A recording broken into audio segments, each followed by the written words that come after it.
créer un ticket, créer un compte au support et créer un ticket, notamment suite à l'achat d'une UCard. Vous avez payé par Payeer ou en crypto-monnaie. Vous devez envoyer un ticket au support pour faire valider le paiement de votre UCard par UShare.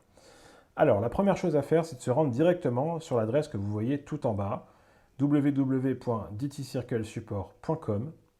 Vous allez arriver sur ce site-là et ce qu'on va faire tout simplement, c'est créer un compte dans un premier temps. Donc, vous allez aller tout en haut à droite et cliquer sur Sign Up.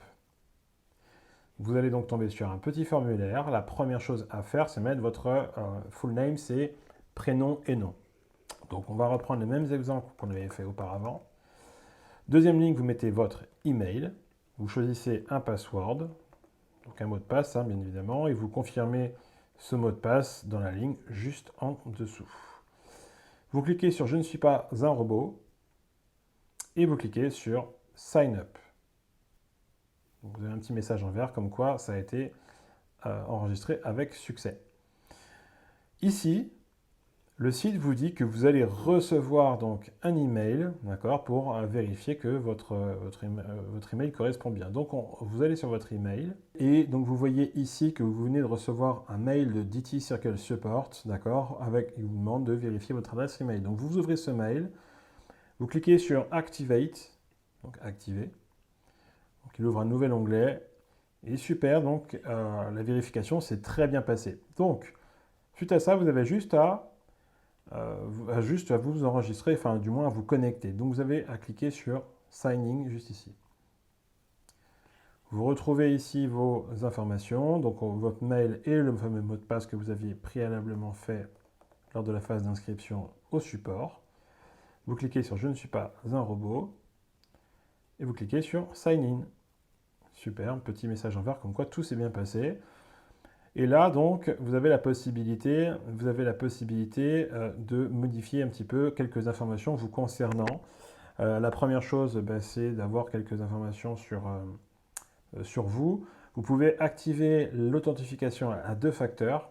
Je déconseille les authentifications à deux facteurs dans le sens où si vous changez de téléphone, ça peut aussi créer quelques problématiques. Et vous pouvez changer, bien évidemment, le mot de passe de votre compte DT Circle Support. Alors, pour créer un ticket, très simple. Vous avez ici, créer ticket, vous cliquez dessus. Alors, il me semble qu'il faut déjà valider. Ok, on va d'abord valider quelques informations qui sont nécessaires. City.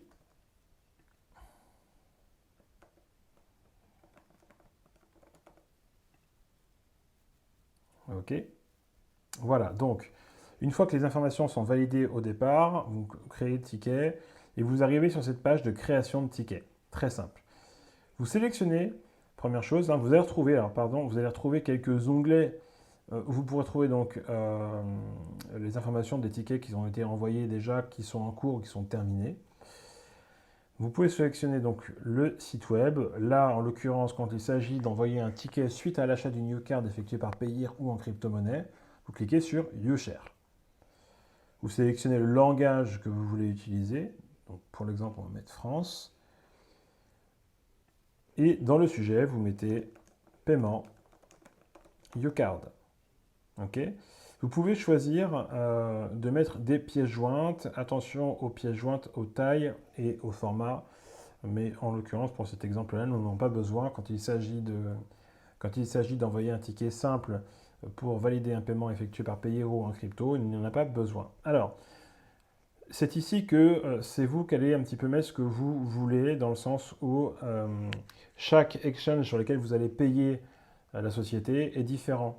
D'accord? Donc, vous avez sûrement besoin, la plupart du temps, et toujours, vous allez devoir indiquer votre ID, d'accord?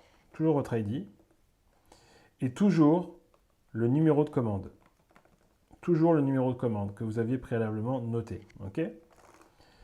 Une fois que vous avez noté ça, vous mettez soit effectivement, il y a les numéros internes pour Binance, vous avez les clés H pour les autres.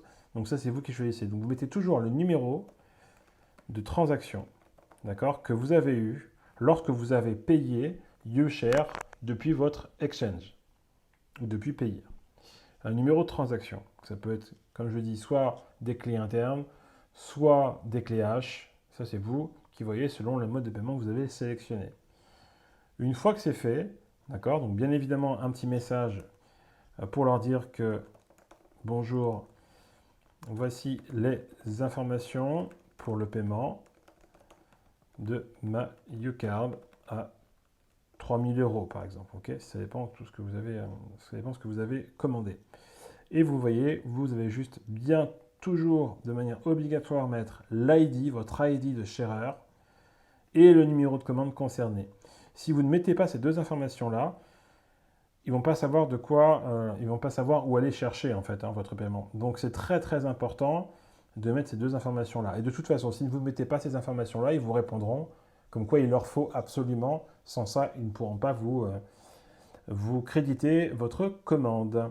Une fois que c'est fait, vous cliquez sur « Je ne suis pas un robot » et vous cliquez sur « Soumettre, Submit ».